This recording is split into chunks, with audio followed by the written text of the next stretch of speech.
Ying is a story from the collection Strange Stories from a Chinese Studio, also known as Liaozhai. The story tells of the emotional entanglement between Ying and Gan Jue, a man from Luling County. In the human realm, there is no peach blossom spring. For a parrot in love, venturing recklessly is akin to a moth to a flame. Ying's sacrifices for love mirror the flight of a moth into fire, as she abandons herself to save Gan Jue. However, she is cruelly discarded, leading to their eventual separation. Men are unreliable, and even celestial beings forsake millennia of cultivation for love, only to marry an unscrupulous man. Through this captivating tale of human and avian romance, we witness an innocent and naive young parrot, yearning for human warmth and longing for a home. We see how she evolves from her youthful innocence, naive understanding, and innate trust in humanity to realizing its imperfections, thus tasting the bittersweet essence of growth. Gan Jue, also known as Bai Ren, hailed from Luling County. His parents passed away when he was young, leaving behind a younger brother named Gan Jue, or Shuang Bai, who had been under his care since the age of 5.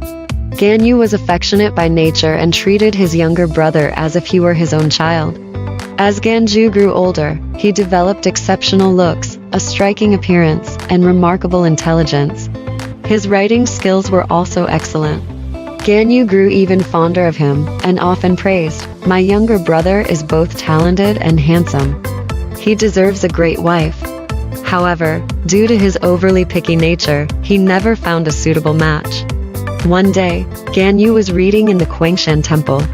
As he lay down to sleep at night, he heard the voice of a woman outside his window.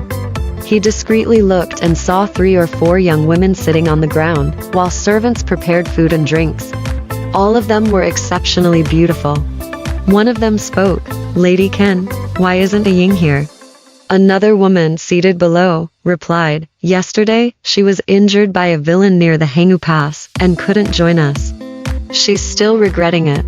Yet another woman said, "I had a nightmare the night before last, and it still makes me shiver to think about it." The woman below hurriedly shook her head and said, "Don't talk about it. Don't talk about it. We're here tonight to enjoy each other's company. Saying scary things will ruin the fun." The woman smiled and said, "Look at how timid you are. Do you really think a tiger or wolf will carry you away? If you don't let me speak, you have to sing a song to help us with the wine." The woman then sang softly, "Peach blossoms on the idle steps bloom in succession. Yesterday's outing was casually arranged. I reminded the lady next door's companion not to hurry me. A pair of phoenix head shoes will be timely." After she finished singing, everyone present applauded. As they chatted and laughed, a tall man suddenly burst in from outside, his eagle-like eyes gleaming fiercely. The women cried out, "A demon has come." They scattered like frightened birds. Only the woman who had just sung stood her ground, but the man caught her. The woman cried out in pain and struggled desperately. The man roared in anger, bit off her finger, and chewed it. She lay on the ground as if dead. Touched by compassion, Gan Jue could no longer bear it. He drew his sword, rushed out the door, and struck the man with a single stroke, severing his thigh. The man in agony fled. Gan Jue helped the woman inside and saw her face ashen, her sleeves soaked in blood. Her right thumb was severed. Gan Jue tore a piece of cloth to bandage her wound, and the woman moaned, "How can I ever repay your life-saving grace?" Since he first laid eyes on her, Gan Jue had been pondering for his younger brother's sake and revealed his intentions to her. She responded, "As a disabled person like me, I can no longer manage household chores. I should find someone else for your brother." Gan Jue asked for her surname, and she answered, "Kin." Gan Jue arranged a comfortable bed for her and asked her to rest there temporarily while he went to sleep elsewhere. Early the next morning, Gan Jue returned to check on the woman, but the bed was empty. He assumed she had returned on her own. However, after inquiring in nearby villages, he found no one with the surname Kin. He sought help from relatives and friends, but the information he received was uncertain. Upon returning home and sharing the story with his brother, Gan Jue felt regretful, as if he had lost a precious treasure. One day, Gan Jue happened to be out in the wilderness and encountered a young girl of 15 or 16. She was beautifully poised, and smiled at Gan Jue as if she had something to say. Glancing around, she asked Gan Jue, "Are you the second young master of the Gan family?" Gan Jue replied, "Yes." The girl said, "We were previously engaged by our parents. Due to my family's poverty, we moved to a distant place and lost contact with the Gan family. I've recently returned and heard that the Gan family is considering breaking the engagement. I wanted to consult with my eldest uncle, Gan Ren, about my situation." Gan Jue, surprised, said, "Gan Ren is me. I wasn't aware of any engagement arranged by my late father. Please come to my house to discuss this further." He dismounted from his horse, handed the reins to the girl, and allowed her to ride while he walked and led the horse back home. The girl introduced herself.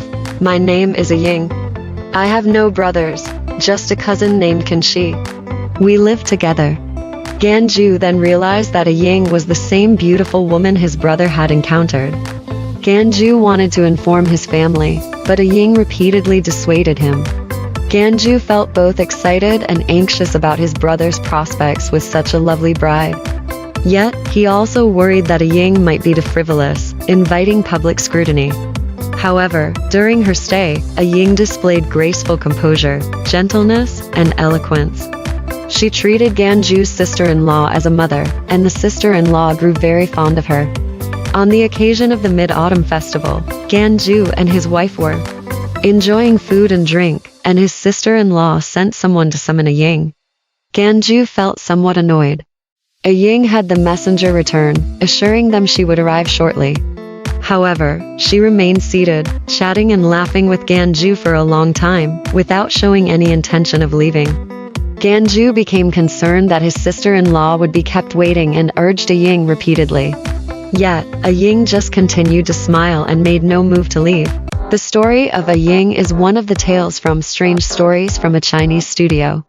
The story revolves around the complex relationship between Ying and Gan Jue, a man from Luling County. Despite the presence of love on Earth, it is not an idyllic paradise. A parrot's fervent pursuit of love, akin to a moth to a flame, leads Ying to risk her life to save Gan Jue. However, she is ultimately cruelly abandoned, and their paths diverge. Men cannot always be relied upon, and even celestial beings forsake 1,000 years of cultivation for love, only to marry an unworthy man. Through this captivating tale of human and avian romance, we witness a naive and innocent young parrot, yearning for the warmth of human life, displaying a deep attachment to family. We also witness her transformation from innocence and naivety to an understanding of human imperfection, experiencing the bitter taste of growth. Gan Jue, whose courtesy name is Ren, was a native of Luling County. He lost his parents at a young age and took care of his younger brother, Gan Jue, whose courtesy name was Bai, from the age of 5. Gan Jue was affectionate and treated his brother as his own child. As Gan Jue grew older, he became talented, exceptionally handsome, and intelligent, excelling in writing. Gan Jue admired him even more, often saying, "My younger brother is outstanding in both appearance and talent. He must find a good wife." However, due to his excessive pickiness, a satisfactory match was never found. One day, Gan Jue was studying in the Quangshan temple. Late at night, he heard the sound of a woman's voice outside his window. He peeked out and saw 3 or 4 young ladies sitting on the ground, with maidservants serving food and wine. They were all exceptionally beautiful. One of the women said, "Lady Ken, why hasn't Ying come?" The woman sitting below replied, "She came from Hangu Pass yesterday, injured her right arm by wicked people, and couldn't join us. She is regretful about it." Another woman said, "I had a nightmare the night before last, and just thinking about it still gives me chills." The woman below hastily shook her head and said, "Don't talk about it. Don't talk about it. We're gathering tonight to have fun as sisters. Talking about scary things will dampen the mood." The woman laughed and said, "Look at how timid you are. Is there really a tiger or wolf waiting to carry you away? If you don't let me speak, you must sing a song to accompany our drinking." The woman then sang softly, "Peach blossoms on idle steps bloom in sequence, yet yesterday's outing ended too soon. advising the girl from the east to be patient with her companions. When the phoenix head shoes arrive, we shall meet again.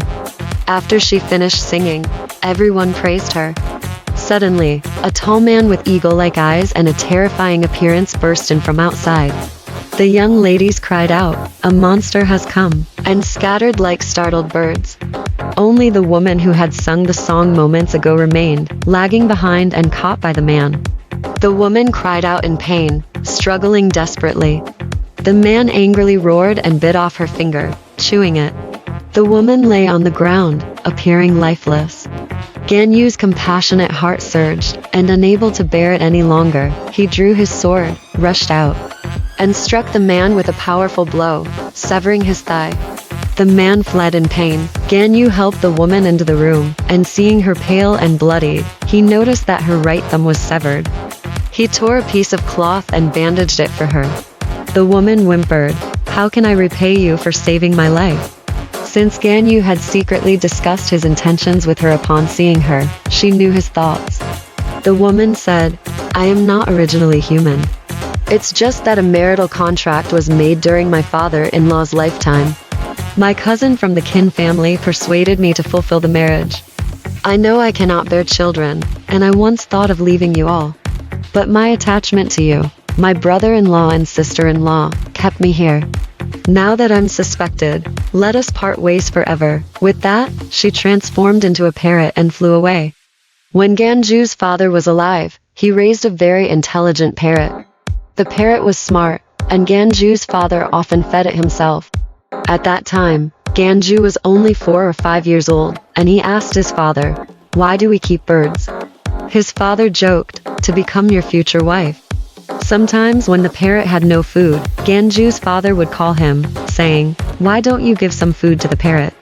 It might starve to death and become your future wife." People in the family used this saying to tease Gan Jue. Later, the parrot broke free from its chain and flew away to an unknown place. Gan Jue realized that the woman was referring to this marriage contract. However, Gan Jue, despite knowing that she was not human, still longed for her. His sister-in-law had even stronger suspicions, and often cried in sorrow. Gan Jue also regretted his actions, but there was nothing he could do. 2 years later, Gan Jue arranged a marriage for Gan Jue with a woman from the Zhang family. However, Gan Jue still felt dissatisfied. The Gan brothers had a cousin who worked as a magistrate in Guangdong. Gan Jue went to visit him and ended up staying for a long time.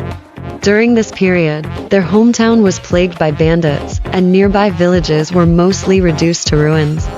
Gan Jue, fearing for his safety, led his family to hide in a valley. Many others sought refuge there as well, and nobody knew each other.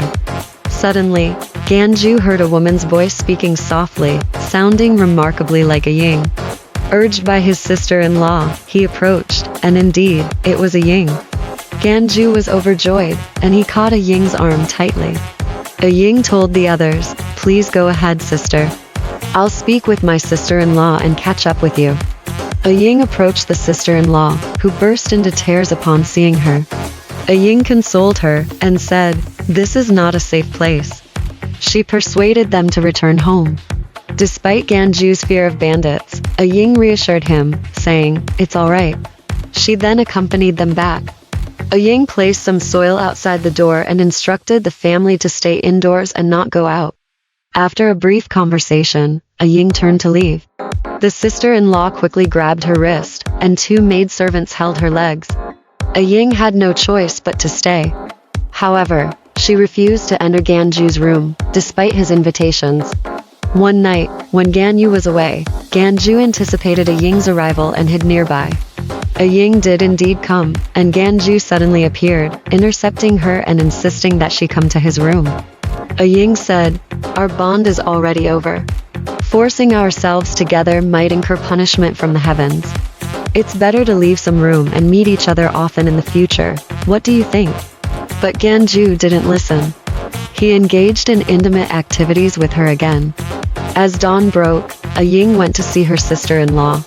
Her sister-in-law scolded her for not coming last night, and a Ying smiled and said, "I was robbed by bandits halfway, which made you wait for a whole night in vain." After exchanging a few words, she turned and left.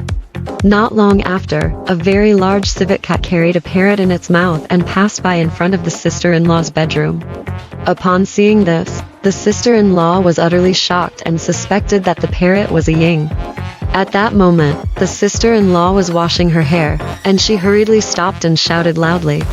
Everyone in the house rushed over, shouting and hitting the civet cat, eventually rescuing the parrot. The parrot's left wing was covered in blood and it was barely breathing. The sister-in-law placed it on her lap and gently stroked it for a long time until it gradually regained consciousness. The parrot used its beak to tidy its wings. After a while, the parrot started flying around the room in circles and exclaimed loudly, "Goodbye, sister-in-law. I hold a grudge against Gan Jue." Fluttering its wings, it flew away and never returned. Alright, that's the end of this story. If you enjoyed it, please give it a like. Thank you.